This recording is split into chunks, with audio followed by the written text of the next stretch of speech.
Hi guys, I just got back from a weekend away visiting Jack and I wanted to make sure I got this video up for you today. So I am going to work with super minimal supplies this week.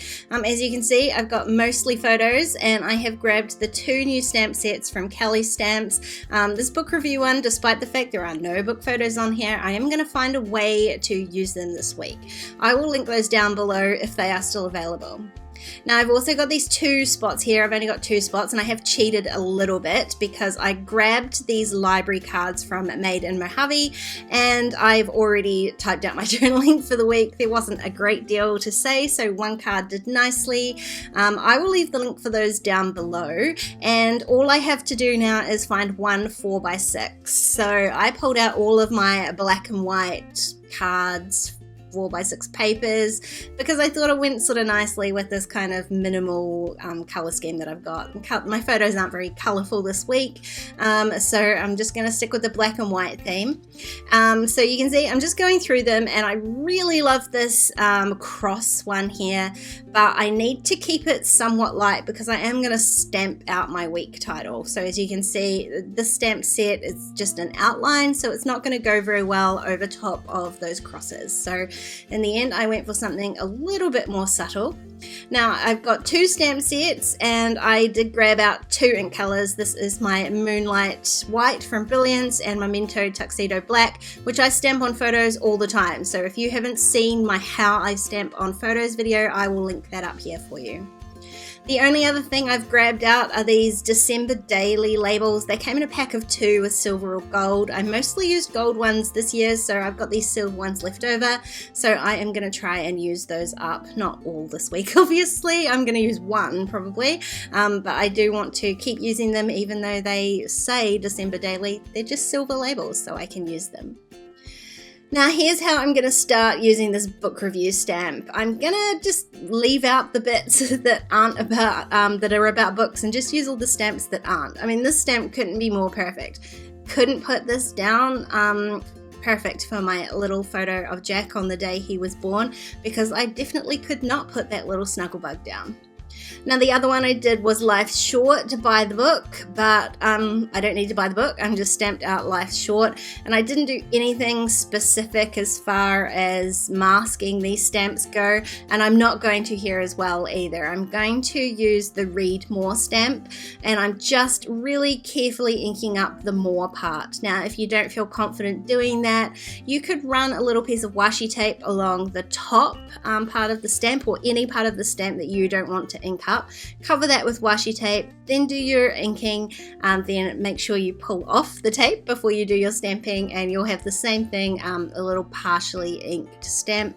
And you can see I stamped that one 3 times. More. This was a roadie donut that was to die for, and we definitely could have had more.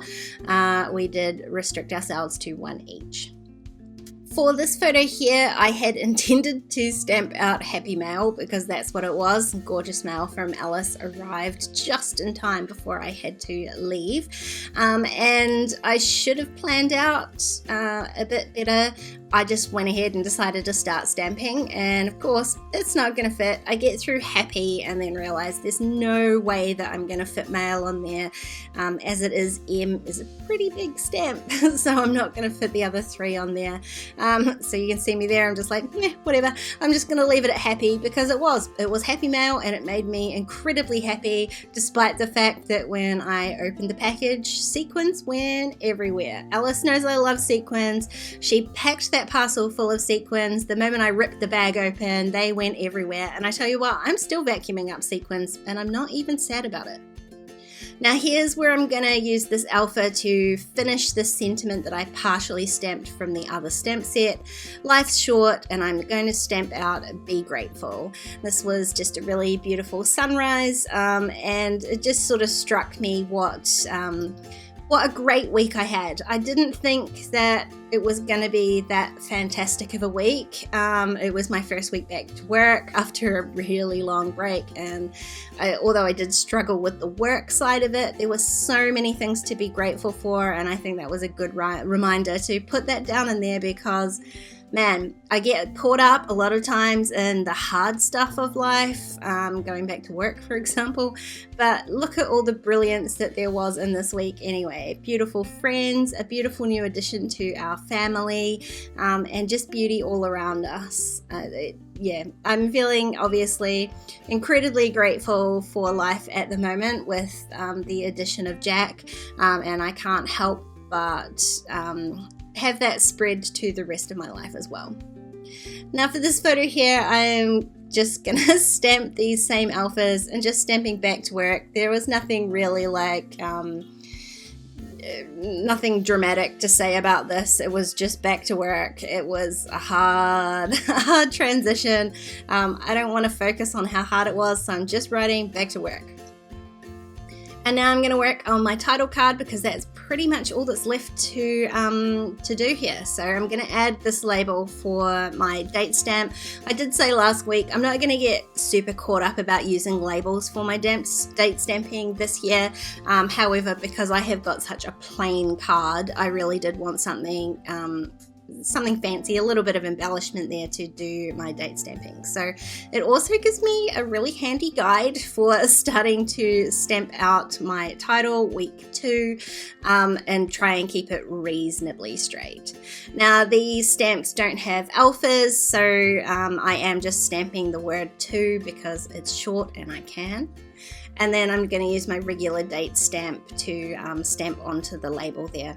I was slightly concerned because these labels were a little bit on the glossy side, and I did wonder whether I should go and grab my StazOn ink, but they actually stamped really well, and I was careful just to not touch it until the ink dried. I'm a terrible sucker for rubbing that ink too soon and smudging it all over the place, so I made sure that I did not do that.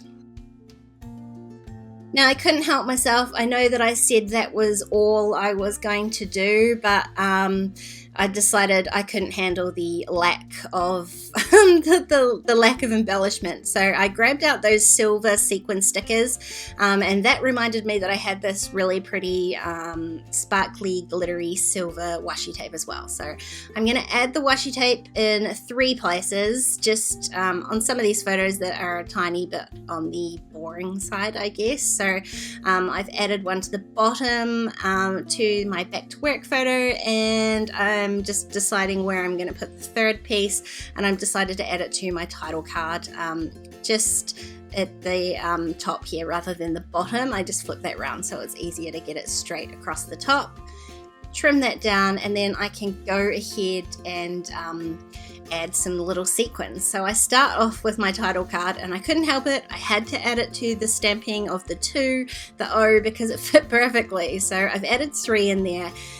And I don't have a real plan for where I'm going to put all these sequins, so I just kind of start sticking away. And then it kind of occurs to me that what I'm doing is creating this diagonal line of these sequins, like they're falling down the page from the top left title card down to my bottom right here, the Be Grateful card. So I'm just going to move a couple of those around and then add a few more to really emphasize that line. So I really love the way it looks. These sequins are so pretty. I don't use silver a lot, but I really love how they look this week. So I'm just adding a couple to that back to work card, and then I'm going to call that done. I really am pleased with how this turned out, and it goes to show that you do not need a ton of supplies to create Project Live spreads. I literally used 2 stamp sets, which are linked below, 2 inks, a washi tape, so it is really easy to create beautiful pages with minimal supplies. If you enjoyed this video, please give it a thumbs up, and don't forget to subscribe to my channel if you haven't already. If you want to keep watching, there's a couple more videos on the screen. Otherwise, I'll see you next time. Bye guys.